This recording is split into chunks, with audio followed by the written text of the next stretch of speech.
하나님의 말씀 보도록 하겠습니다. 하나님의 말씀은 사무엘상 10장 1절부터 13절까지 있는 말씀입니다.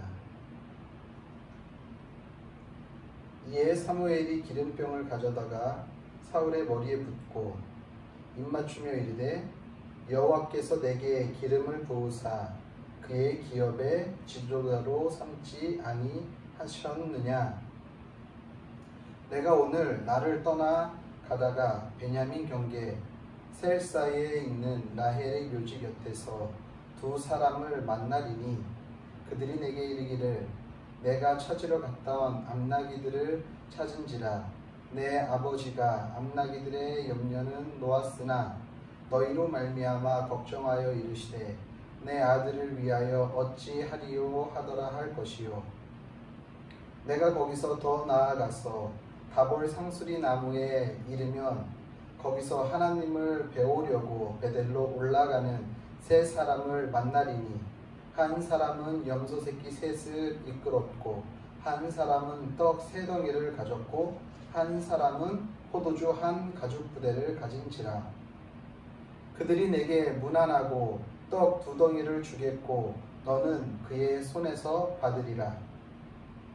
그 후에 내가 하나님의 전에 이르니니 그 곳에는 블레셋 사람들이 영문이 있느니라. 내가 그리로 가서 그 성읍으로 들어갈 때에 선지자의 무리가 산당에서부터 비파와 소고와 저와 소금을 앞세우고 예언하여 내려오는 것을 만날 것이요. 내게는 여호와의 영이 크게 임하리니 너도 그들과 함께 예언을 하고 변하여 새 사람이 되리라. 이 징조가 내게 임하거든 너는 기회를 따라 행하라. 하나님이 너와 함께 하시느니라. 너는 나보다 앞서 길갈로 내려가라. 내가 내게로 내려가서 번제와 화목제를 드리리니 내가 내게 가서 내게 행할 것을 가르칠 때까지 7일 동안 기다리라. 그가 사무엘에게서 떠나려고 몸을 돌이킬 때에 하나님이 새 마음을 주셨고 그날 그 징조도 다 응하니라.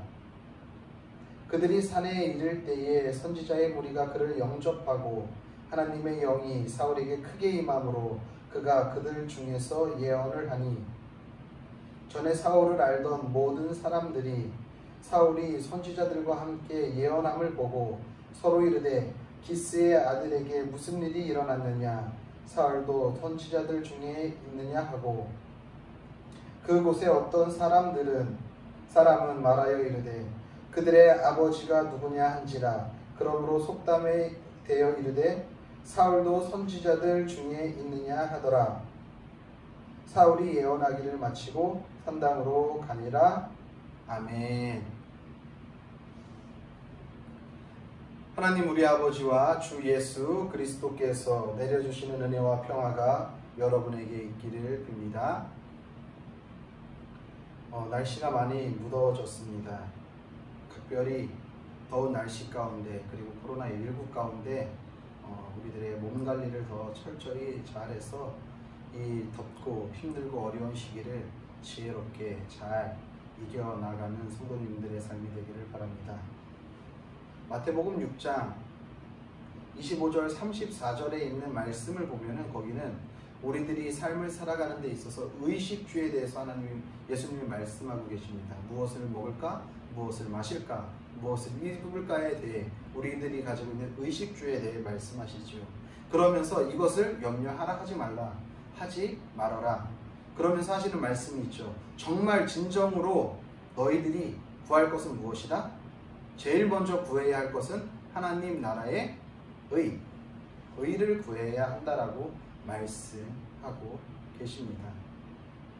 이것은 어떻게 보면 우리 그리스도인들이 이 세상을 살아가면서 우리들이 세상 사람들은 먹고 입고 사는 것에 대한 고민을 하면서 살아가지만 적어도 우리 그리스도인들은 그것이 우선이 아니라 무엇보다도 우리가 삶을 살아감에 있어서 우선으로 해야 할 것은 하나님 나라의 의를 구하는 삶이라는 것을 우리에게 예수님이 복음서를 통해서 말씀해 주시는 것입니다.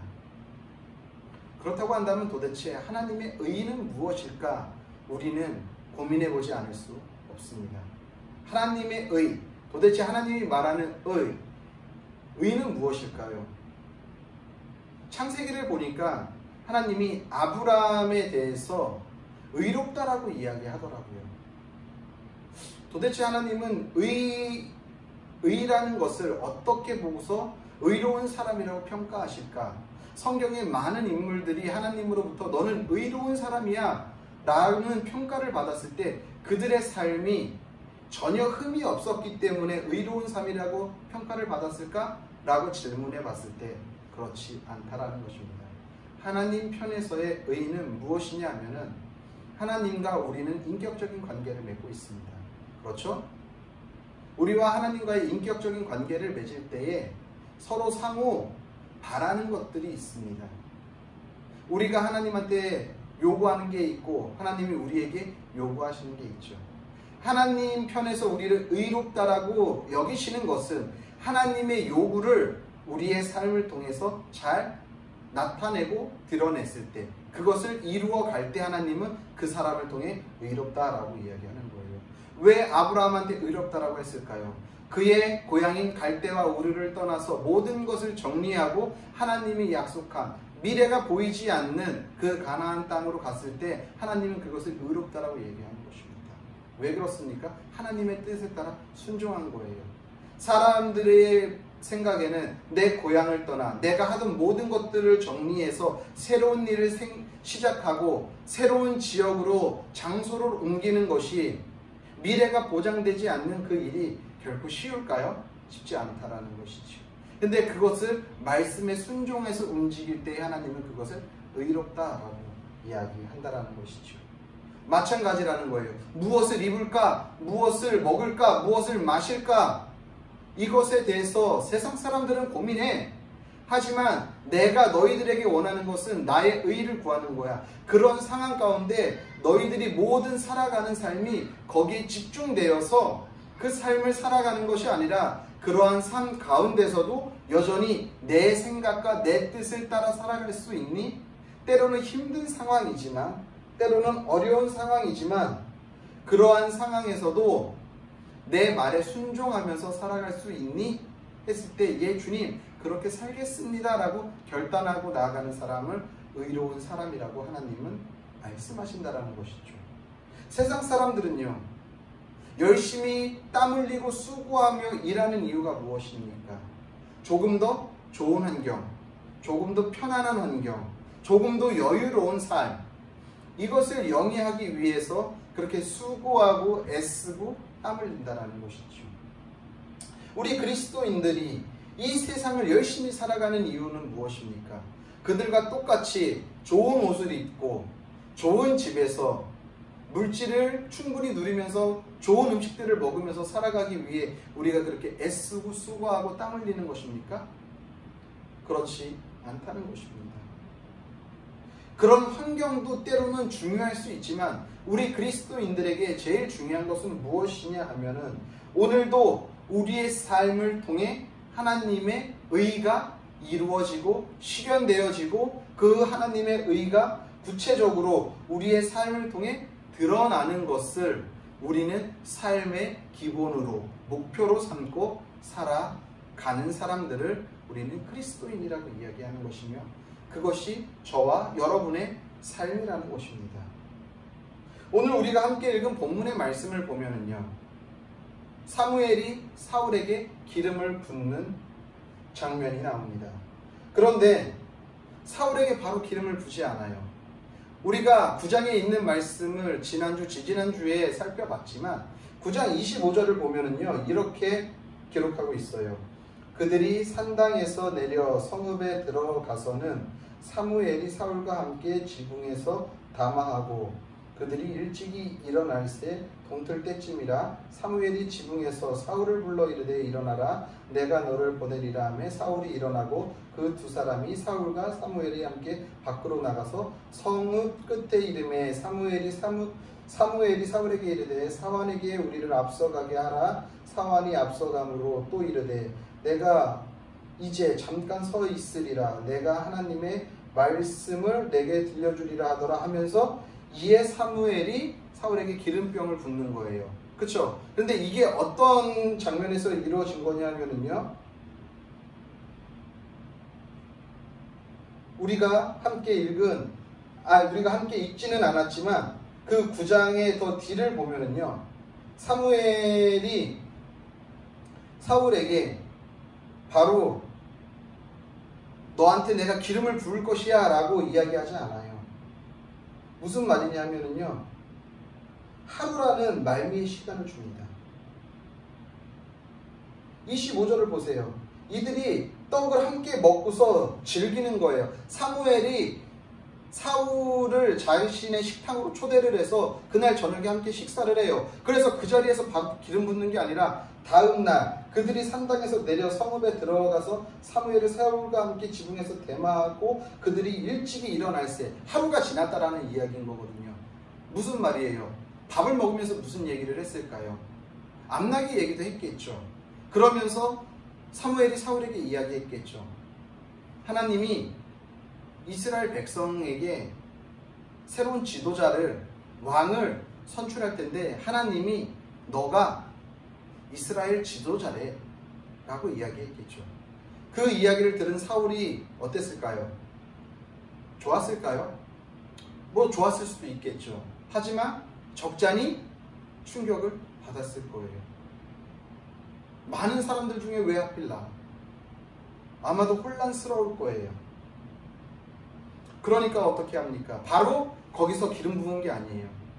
식사 자리를 파하고 하룻밤을 유하게 하면서 시간을 주는 거죠. 왜 시간을 줬습니까? 충분히 생각해 보라는 것이죠. 그럼에도 불구하고 아마도 사울 입장에서는 왕이라는 게 막연할 수 있잖아요. 내가 어떻게 이스라엘 백성의 왕이 돼서 그들을 통치할 수 있지? 다스릴 수 있지? 그들을 인도할 수 있지라는 생각을 할 수 있잖아요. 에이, 이게 아닐 거야 라고 생각할 수도 있잖아요. 적잖이 소극적이거나 내성적인 사람은 다른 사람한테, 저 말고 다른 사람한테, 저보다 유능한 사람이 많으니까 그렇게 넘길 수도 있는 거잖아요. 그러니까 하루의 시간을 주면서 깊이 한번 생각해 봐. 이 불확실한 삶에 대해서, 이 방향에 대해서 생각할 수 있는 시간을 허락하는 거예요.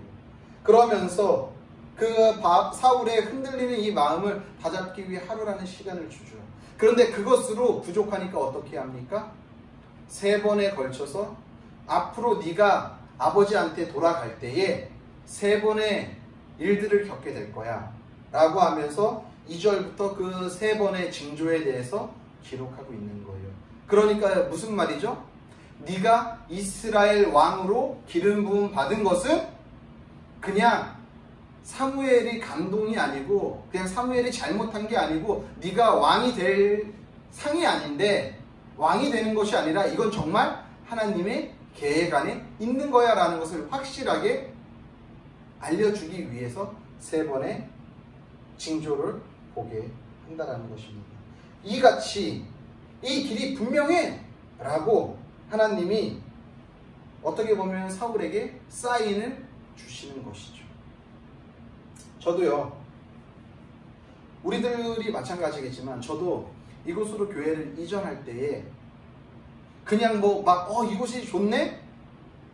기존에 있던 교회보다, 지하교회보다 2층 3층에 있는 교회가 더 좋고 동네도 더 세련되고 좋으니까 여기가 바로 좋구나 해서 제가 그냥 이전해 온 게 아니거든요. 저는 이곳으로 이전할 때 하나님한테 꼭 이곳이 아니었을 수도 있겠죠. 그런데 제가 교회를 이전하는 마음을 주님이 허락하시고 그 마음 가운데 제가 기도하면서 주님 앞에 구한 사인이 있어요. 제가 여러 번 이야기했을 거예요.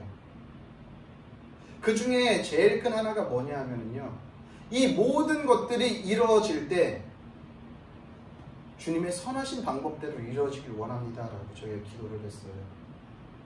그 선하신 방법에는 여러 가지가 들어있죠. 제가 그랬죠. 당시에 제가 속해 있었던 지역에서 제가 임원으로 활동하고 있었기 때문에 그 지역에서 어쨌거나 저를 보내줘야 하는 입장이기 때문에 이 부분도 순조롭게 해결돼야 하는 것이고요. 제일 중요한 것은 물질적인, 재정적인 문제가 해결돼야 되는 것이었고요. 이 모든 과정들이 하나님이 정말 역사하지 않으시고 하나님의 섭리가 있지 않으면은, 불협화음이 조금이라도 일어나면은요, 이것이 움직이기에 어려움이 분명히 있는 거거든요. 그럴 때 제가 그렇게 기도했거든요. 주님, 제가 교회를 이전함에 있어서 이런 것들이 하나라도 발생하게 된다면은 저는 주님의 뜻이 아닌 줄 알고서 교회 이전에 대한 계획을 또 내려놓겠습니다. 그리고 주님께서 다시 그것을 허락하셨을 때에 모든 것이 순조롭게 되면은 그때 제가 또 순종하겠습니다 라고 했는데, 이 지역에 오는 데까지 주님의 정말 뜻이, 주님의 섭리가, 주님의 역사심이 있어서 아무런 불협화음 없이 저는 이곳에 순탄하게 왔다라고 저는 고백할 수 있습니다. 그러니까 이곳에 어쨌거나 주님께서 저에게 보내주셨다라는 저는 확신이 생기는 거죠. 그렇다고 한다면은 이게 왜 중요하냐 하면은, 이 확신이 있어야지만이 이곳에서 어떠한 상황과 환경 가운데서도 버틸 믿음의 원동력이 된다는 것입니다. 내 뜻대로 왔으면은 괜히 왔네, 내가 이럴 줄 알았지, 원망과 불평밖에는 나올 수가 없어요. 그런데 주님이 보내주신 게 확실하다면은 때로는 힘들고 어려워도, 그래, 주님께서 보내주셨는데 주님의 뜻이 계신데 지금 이뤄도 이것이 계속해서 나를 힘들게 어렵게 하지 않는다라는 믿음이 있는 것이죠. 언젠가는 주님이 이것 또한 변화시켜 주시겠지, 이것 또한 바꾸시겠지. 왜요? 제가 오산에 있을 때 한 7년 동안 그곳에서 목회하면서 저는 더 더뎌질 줄 알았습니다. 그곳에서 이전하는 것이 적어도 10년은 되지 않아야 할까 생각했는데 주님께서 생각보다 빠르게 3년이나 먼저 교회를 옮겨주셨죠. 그 삶이, 우리는 정말 그리스도인이라고 한다면 이렇게 어떤 일을 할 때 하나님의 사인을 구한다라는 것이죠. 그랬을 때 그 사인에 대한 대답이 왔을 때 우리는 이 길이 맞구나 라고 확신할 수 있다는 것입니다. 사울도 마찬가지였다라는 생각이 드는 거예요. 처음에 사무엘의 말만 듣고는 이게 맞나? 아닌가? 라고 했을 때 야, 그거 맞아! 라고 하면서 사무엘이 말하는 거예요. 너 아빠한테 돌아갈 때의 첫 번째,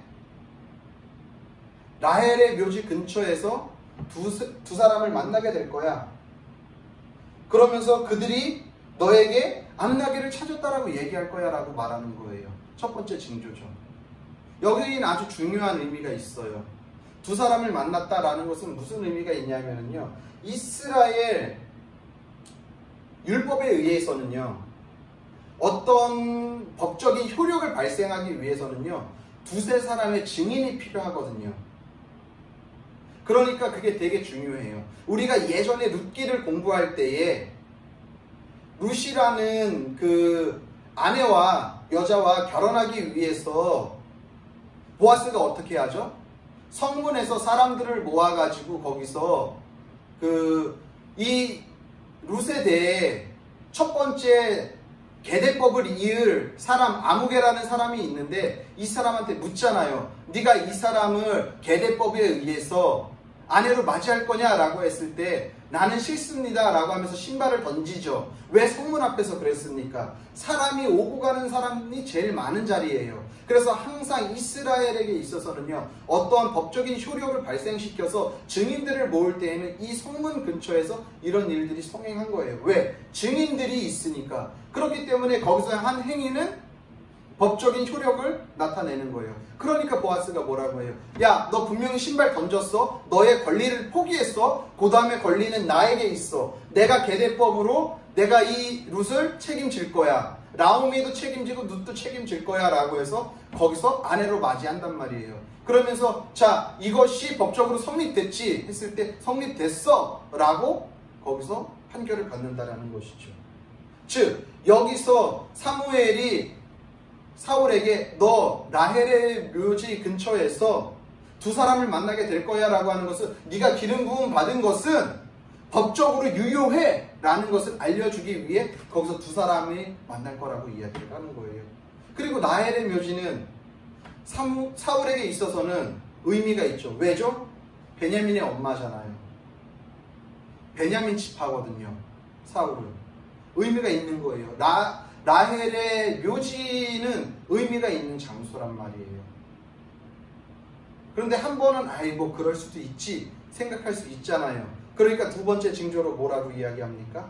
야, 너 그럼에도 불구하고 아직 확신이 쓰지 않을 수도 있으니까 두 번째로 뭐라고 이야기를 해요? 3절 4절에 그렇게 이야기하죠. 베델로 올라가는 사람을 만나게 될 거야. 베델은요, 이스라엘 백성들이 예배를 드리는 장소였어요. 그러면서 구체적으로 말하잖아요. 베델로 올라가는 사람 한 사람은 염소 새끼 셋을 끌고 올라갈 것이고, 또 한 사람은 떡 3덩이를 가지고 갈 것이고, 한 사람은 포도주 1부대를 가지고 갈 거야 라고 이야기하는 거예요. 만나죠. 만나게 되는 거예요. 그래도 한 70%는 한 80%는 맞는 것 같은데 여전히 좀 그래? 그러면 하나 더. 그러면서 어떻게 해요? 너가 어떻게 해야 한다고 말하죠? 5절. 하나님 5절 6절을 보게 되면 하나님 전에 하나님 산에서 예언하는 선지자를 만날 거고 너도 그들과 함께 예언할 거야 라고 이야기하는 거예요. 본인이 이제 직접 경험하잖아요. 본인이 직접 예언을 하잖아요. 그러니까 하나님의 뜻이 맞구나. 하나님이 나에게 기름 부음이 맞구나 라고 깨닫게 된다라는 것이죠. 그러면서 어떻게 말합니까? 이것이 내가 이스라엘 왕으로서 기름 부음 받은 것이 맞구나. 그런데 아마도 사울에게 있어서는 이 기름 부음 받은 것이 중요한 것이 아니었을 것 같다라는 생각이 들었습니다. 이 말씀을 묵상하면서 왜 사울은 이 하나님의 기름 부음을 받은 이스라엘 왕으로서의 이제 삶을 살아가야 하는데 이것이 왜 3번의 징조까지 거치면서까지 이 사울에게 왜 확신감을 주어야 했을까? 라고 했을 때 저는 그런 생각이 들었어요. 제가 앞에서도 서론에서도 말씀드렸지만 우리 그리스도인들은 하나님의 의를 구하는 삶을 살아야 하는데 그 삶이 불확실한 거예요. 막연하고 어떻게 살아가야 할지 모르는 거예요. 특히 지금과 같은 이 코로나 상황에서는 더 힘든 거죠.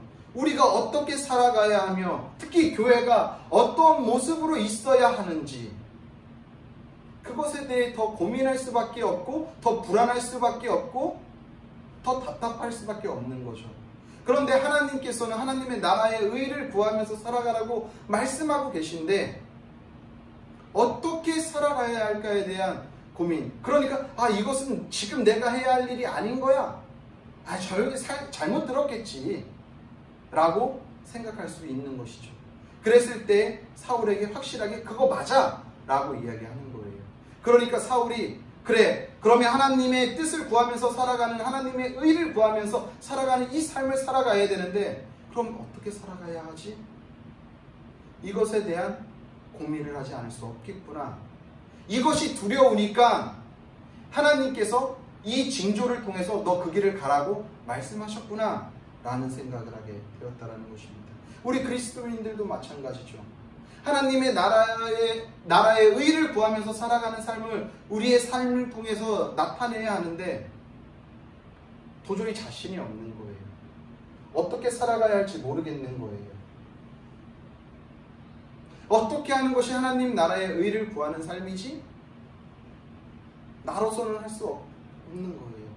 그런데 하나님께서 오늘 친절하게 말씀하시는 거예요. 사울이 그렇게 고민하고 예언하고 그렇게 하면서 나왔는데 결국에는 뭐라고 말합니까? 하나님이 이렇게 말씀하고 계신 거예요.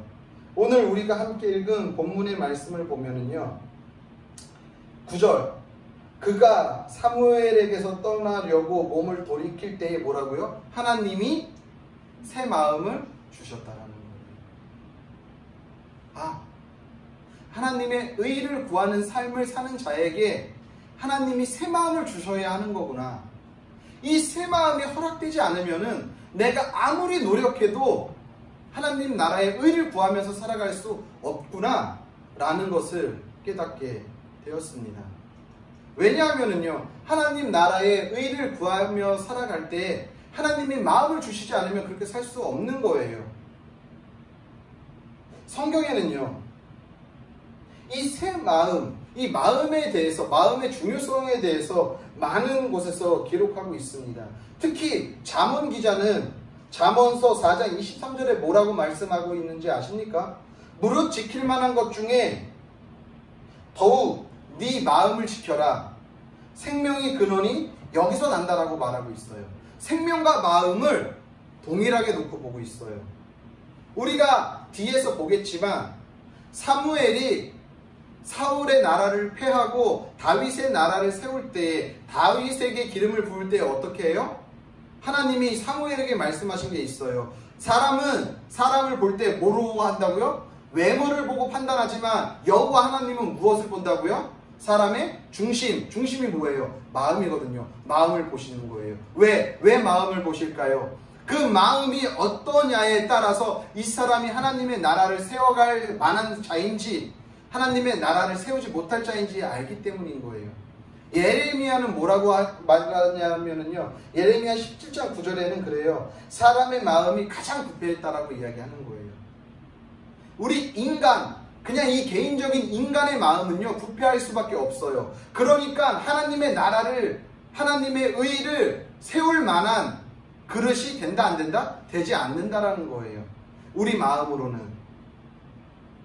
그렇기 때문에 새 마음을 하나님이 주셔야지만이 하나님의 마음을 가지고 하나님의 나라를 세워갈 수 있다라는 것입니다. 그러니까 이 마음이 얼마나 중요합니까? 그러니까 그렇게 시작한 거 너 확실히 맞아. 너 내가 이스라엘 왕으로 부른 거 맞아. 그래, 너 하나님의 나라를 네가 왕으로서 이제는 이스라엘 백성을 통해 이스라엘이라는 나라를 통해 하나님 나라를 거룩하게 세워가야지. 근데 너로는 안 돼. 그러니까 내가 너에게 새 마음을 주겠어 하고서 하나님이 주신 거라는 것이죠. 우리의 삶도 마찬가지라는 생각이 들었어요. 우리가 이 세상을 살아가면서 하나님의 나라와 의를 구하며 하나님의 뜻을 세우며 그 나라를 만들어가는 것이 우리들의 사명이라고 한다면 우리가 구할 것은 무엇입니까? 오늘 하나님이 주시는 이 새 마음이라는 것입니다. 이 새 마음을 소유하지 않고서는 우리는 우리의 힘으로는 절대로 하나님의 나라를 세울 수 없는 거예요. 나의 거기에 욕심이 투영될 수밖에 없는 거고요. 나의 의가 드러날 수밖에 없는 것이고요. 그러다 보면은 하나님은 우리를 의인이라고 부르지 않고 뭐라고 부르실까요? 악인이 되는 것이겠죠. 하나님 앞에서 의인은 하나님의 나라의 뜻을 맞게 세워가는 사람을 의인이라고 하는 것입니다. 의인의 반대는 악인이죠. 하나님은 우리의 삶을 통해서 하나님 나라를 세워가기 원하시는 거예요. 지금 상황이 어떠하든지, 지금 환경이 어떠하든지, 그러한 상황과 환경 가운데서도 하나님은 우리의 삶을 통해 하나님 나라를 세워가기 원하시고 계세요. 그 하나님의 나라를 세워가는 방법은 오늘도 하나님의 마음이 우리 안에 들어와서 그 마음을 가지고 살아갈 때에 하나님의 나라를 세워가는 것입니다. 우리는 너무 인간적이기 때문에 하나님 나라를 세우기보다는 나의 먹거리, 나의 입을 것, 나의 살 것에 대해 더 고민하고 거기에 집중하면서 살아가죠. 그래서 때로는 하나님이 주신 것을 놓치고 하나님의 마음을 잃고 세상의 관점과 가치관과 나의 경험과 나의 가치관과 나의 뜻대로 내 의를 세우면서 살아가는 거예요. 그래서 우리 그리스도인들이 지켜야 할, 하나님의 나라를 세워야 할 그 사명을 잊고 살아갈 때가 있다라는 것입니다. 특별히 이렇게 더 어려운 시대 상황 가운데서는 더 하나님의 마음을 놓치기 쉽다라는 것입니다. 환경은 더 하나님의 마음을 놓치기 쉬워졌어요. 그렇죠? 적어도 주일날 모이는 예배를 하게 되면 조금 더 다른 때보다 일찍 일어나고 준비할 텐데, 목사인 저 입장에서도 온라인 예배로 영상을 찍어서 송출하면은 마음이 조금 더 느슨해지는 것을 느껴요. 목사도, 하물며 목사도 이런데 성도님들은 더 하실 수 있겠다라는 생각이 드는 거죠. 목사인 저부터 이 부분에 대해서 다시 주님 앞에 결단하고 나아가지 않으면 안 되겠구나. 이러한 상황과 환경일수록 나에게 처해진 그 상황과 환경에서 하나님의 나라를 더 거룩하고 더 바르게 세워 나가는 이 삶의 작업을 해 나가야 하는 거구나 라는 것을 보게 되었습니다. 그렇기 때문에 오늘 우리가 하나님 앞에 구할 것이 있습니다. 주님, 세상의 것으로 무뎌졌던 나의 마음을, 세상의 것으로 가득 채웠던 나의 마음을 오늘도 주님, 하나님, 사울에게 주셨던 그 새 마음, 아버지의 마음을 오늘 나에게도 부어 주옵소서. 그래서 내 마음이 하나님의 마음으로 충만하게 되어져서 오늘도 상황이 어떠하든 간에 코로나19로 인하여서 상황은 더 팍팍해지고 더 힘들고 어려워진 이러한 상황 가운데서도 내가 하나님 나라와 하나님의 의를 세워가는 데에 게으르지 않게 하여 주옵소서. 나의 삶의 자리에서 오늘도 하나님의 나라를 세워가는 역할을 감당하는 자 되게 하옵소서. 우리는 삶의 자리에서 그렇게 고백해야 할 것입니다. 지금 전 세계의 상황이 코로나 바이러스로 인해서 모든 것이 거의 셧다운 됐죠. 멈춰버렸어요. 저는 그러면서 왜 이런 상황이 있을까? 우리나라 같은 경우에는 생활 속 거리두기를 하다가 지금 다시 기로에 선 것 같아요. 다시 사회적 거리두기로 좀 더 철저한 거리두기를 유지해서 코로나 확산을 줄여야 되지 않나 라는 그 기로에 서 있는 것 같아요. 그런데 지금 이러지도 못하고 저러지도 못하는 것 같습니다. 여러 지역 클러스터에서 집단적인 감염들이 일어나는데 경로를 알지 못하는 경우들이 많이 나오고 있어요. 그러니까 정부에서도 많이 지금 고민하고 애쓰는 흔적이 역력히 드러나고 있습니다. 이렇게 전 세계가 그나마 저희는 방역을 잘했기 때문에, 그리고 어쨌거나 계속해서 추적해 나가기 때문에 한 번도 우리들의 생활이 멈춘 적은 없어요. 그렇죠. 조금 불편한 적은 있었어도 다른 나라처럼 모든 것이 다 차단되고 멈춘 적은 없습니다. 그것만으로도 감사하죠. 그런데 이런 힘든 시간을 보내는데 이 시간 동안에 우리가 무엇을 할 수 있을까요? 잠잠히 하나님이 이 시간을 통해 멈춰서 우리들의 삶을 한번 점검해봐, 생각해봐 라고 말씀하시는 사인일 수도 있겠구나. 그동안에 그냥 앞만 보고 달려왔던 이런 시간들을 잠시 멈추게 함으로 인해 주변을 돌아보게 하고 교회에 대해, 예배에 대해 다시 한번 생각해 보게 하고 더 철저히 고민하게 하는 거일 수도 있구나. 나의 신앙에 대해서, 나의 믿음에 대해서 다시 한번 점검해 보게 하시는 거일 수도 있겠구나 라는 그런 생각을 하게 되었습니다. 지금 비록 상황은 너무나도 힘들고 어렵지만 우리가 이 상황을 통해서 우리 좀 그렇게 함께 구했으면 좋겠습니다. 주님, 이렇게 멈춰서는 상황 가운데에서 내가 어떤 삶을 살아야 하나님 나라를 세우는 일을 할 수 있습니까?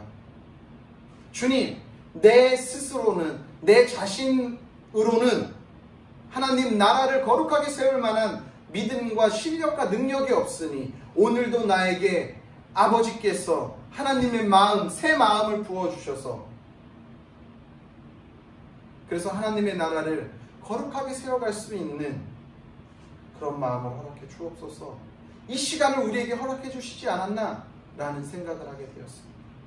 사랑하는 성도님들, 우리의 삶이 이전보다 힘들고 어렵고 고된 것은 어떻게 부인할 수 없는 현실이지요. 하지만 그럼에도 불구하고 그런 삶의 현실 가운데서도 우리에게 오늘도 새 힘을 주시고 하나님 나라를 세워가라는 하나님의 거룩한 부르심 앞에 우리의 삶을 맡긴다면 하나님은 우리의 삶을 통해 거룩한 하나님의 나라를 세워가게 하신다라는 사실을 믿으시길 바랍니다. 부디 우리 모두는 오늘도 하나님이 주신 새 마음을 가지고 거룩한 하나님의 나라를 세워나가는 거룩한 하나님 나라의 백성 되시기를 예수님의 이름으로 간절히 소원합니다. 기도하겠습니다. 주님, 우리들에게 하나님 아버지의 새 마음을 주셔서 오늘도 주님께서 우리들에게 맡기신 삶의 자리에서 거룩하게 주님 나라의 의를 세워가고 만들어가는 우리들의 삶이 되도록 주님께서 인도하여 주옵소서. 이제는 우리를 위하여서 십자가에 달려 죽으신 예수 그리스도의 은혜와 그의 아들을 아낌없이 십자가에 내어주신 하나님 아버지의 무한하신 사랑과 성령의 교통하심과 위로하심과 역사하심이 오늘도 하나님이 주시는 새 마음을 품고 거룩한 하나님의 나라를 세워가기로 위해 결단한 성도들 머리 위에와 그들의 가정과 섬기는 교회와 그리고 나라와 민족과 세계 열방 가운데에 이제로부터 영원히 함께 계시기를 간절히 축원하옵나이다. 아멘.